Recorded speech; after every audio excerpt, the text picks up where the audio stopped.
Io vorrei essere lì il 26 maggio. La data è proprio perché mio nonno è venuto a mancare quel giorno ed è per rendergli omaggio in realtà.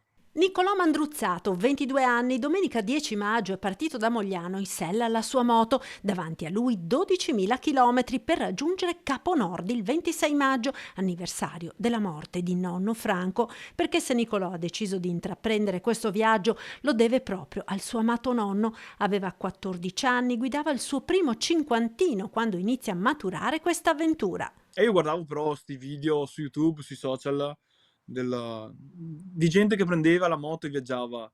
E fatalità guardavo questo viaggio e mio nonno aveva visto che lo guardavo e "Ti ci porto". E da lì è nato tutto in realtà.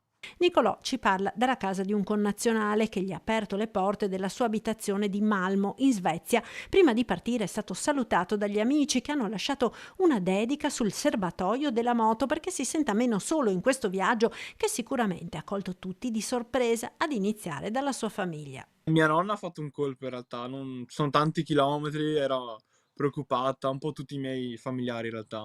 Però sì, si fa per una cosa bella, quindi va fatta.